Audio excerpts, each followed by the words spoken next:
እስኪ ደውል። ዋው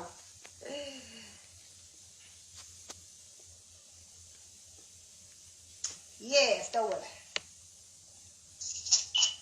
አከም ጅቱ ነጋ ፈይማ ፈያዳ አከም ፈያ የነጀግና ወይ እንደነሽ ታና እግዚአብሔር ይመስገን አሉለ ወንደርፉል እንዴት ነህ? ያ ሰላም ነኝ። በጣም ደስ ይላል ፕሮግራሙ እና ትንሽ እንደው ዛሬ ስለ አብይ ነው ደግሞ የምናገረው። አንተ ስለ አብይ ተናግረ ከፈለክ በኦሮምኛ ከፈለክ በትግርኛ የኢትዮጵያ ቋንቋ ሁሉም ቋንቋችን አፋን ኦሮሞ ከፈለክ ያ አገሪቷ ቆይ ሁሉም በብዛት አማርኛ ያው በግድ ስለተማርን ሁሉም ሰማ ያ ኦሮሞም ሌላውም ያው የኮሎኒ ቋንቋ ስለሚሰማ ችግር የለውም። በቃ አማርኛ ላድርገው ግድ የለውም። እና አብይ አገሪቷን እየመራ ያለው መሀይም ነው። መሀይም የመጨረሻ መሀይም ድልብ መሀይም ነው። እውነቴን ነው ድልብ መሀይም ማለት ነው። ዲግሪ የለው ዲፕሎማ የለው ምን የለው ያለው ዲግሪ ያለው ዲፕሎማ ፌክ ነው።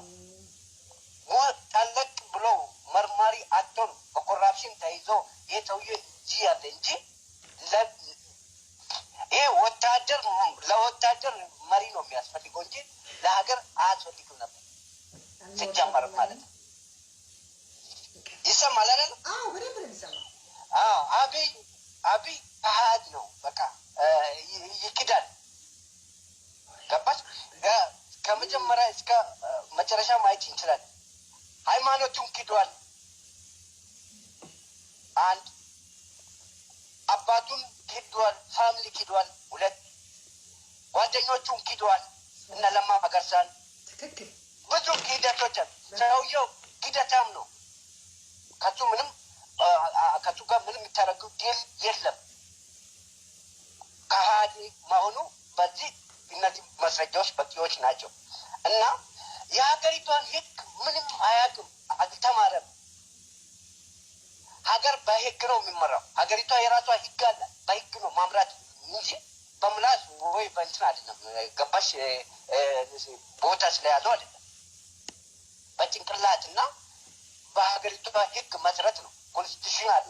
በዛ ነው ሀገሪቷ መመራት ያለባት። እየመራ አይደለም፣ አያውቅም። ስለዚህ ያለው ቻንስ ምንድን ነው? ይህን ሰውዬ ከዛ ቦታ ማንሳት ነው። ምርጫ መብት ነው። ንገርልኝ እስኪ።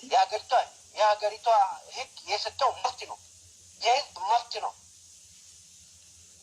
ያንን ምርጫ ሊያስቆም ወይንም እንዳይኖር ማድረግ ሊያደርግ የሚችል ህግ የለም። ህጉ በደንብ ተደንግጎ ምርጫ እንዳይነካ ምርጫ የህዝቦች መብት አድርጎ ነው ያስቀመጠው። እሱ በምን አቅሙ በየትኛው ህግ መሰረት ነው በየትኛው ኃይል ነው ያንን ምርጫ ሊያስተላልፍ የሚችለው? አይችልም ነበር ቢያውቅ ማለት ነው። ይሄ ራሱ ያስቀጠዋል። ይሄ ራሱ ያስጠይቀዋል። ትክክል። እነሱ ግን ምንድን ነው እያደረጉ ያሉት? ተቀልቷል። አብይ ተቀልቷል። ኦሮሞ አይወደውም። ኦሮሞን ሲጂፔ ብለዋል። ገባሽ? እንደዛውም ትግራይም ብሄድ ትግራይም ተጠልቷል። ሲዳማ ብሄድ ተጠልቷል። ሰውየው አጫፋሪዎቹ ትንሽ አሉ አይደለም? የገዛቸው አሉ። የነዛ ቤተሰቦችና ሪሌቲቭ የሆኑ ናቸው የሚደግፉት እንጂ በአጠቃላይ ተጣልቷል በስራው